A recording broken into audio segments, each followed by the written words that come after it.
ज्ञान और कौशल के भरोसे ही विकसित भारत का संकल्प सार्थक होगा। कौशल से व्यक्ति को सामर्थ्य और सम्मान दोनों ही मिलते हैं। ये कहना है उपराष्ट्रपति जगदीप धनखड़ का।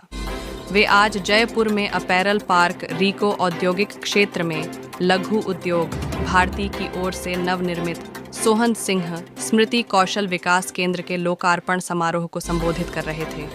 उन्होंने कहा कि विकसित भारत का रास्ता ग्रामीण परिवेश और लघु उद्योग से होकर जाता है, ऐसे कौशल केंद्रों से जाता है, क्योंकि विकसित भारत की जो चुनौती है वह हमारी प्रति व्यक्ति आय है और उसमें 8 गुना बढ़ोतरी होना आवश्यक है।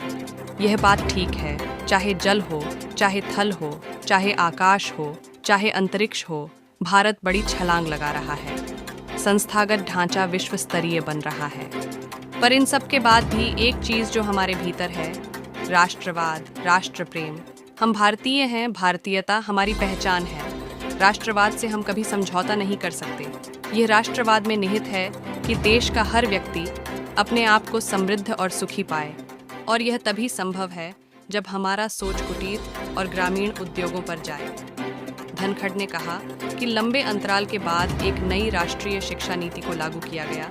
उसमें कौशल और नवाचार दोनों पर बहुत ध्यान दिया गया है, क्योंकि सिर्फ डिग्री से कुछ हासिल नहीं होता। यदि आप किसी भी काम में कौशल रखते हैं तो आप समाज के विकास में बहुत बड़ा योगदान करते हैं। उन्होंने कहा कि प्रदेश से कच्चा माल बाहर क्यों जाए, क्यों नहीं उसके लिए प्रोसेस यूनिट बने।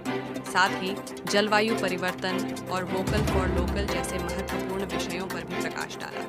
कार्यक्रम के मुख्य वक्ता एवं राष्ट्रीय स्वयंसेवक संघ के सह सरकार्यवाह डॉ. कृष्ण गोपाल ने कहा कि किसी विशेष कारण से अगर किसी परिवार के बच्चे 10वीं या 12वीं से अधिक नहीं पहुंच पाए तो उनके लिए आगे बढ़ने के सारे रास्ते ही बंद हो जाते हैं। ऐसे बच्चे बहुत ही मामूली से वेतन पर अपने परिवार की आजीविका के लिए संघर्ष करते हैं।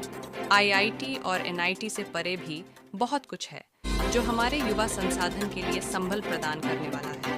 उन्होंने कहा कि भारत का वैश्विक GDP में करीब 30% तक योगदान रहा है, लेकिन अंग्रेजों ने हमारे उद्योग धंधों को योजनापूर्वक खत्म कर दिया और आज सिर्फ 2% पर आ गए। डॉ. कृष्ण गोपाल ने कहा कि हमारी प्रकृति, नदियों और भूमिगत जल को षड्यंत्र पूर्वक प्रदूषित किया जा रहा है, उसे रोकना होगा। उन्होंने भारतीय चिंतन पर आधारित आर्थिक विकास पर बल दिया। लघु उद्योग भारती के राष्ट्रीय अध्यक्ष घनश्याम ऊंझा ने संगठन की 30 वर्षों की यात्रा पर प्रकाश डाला।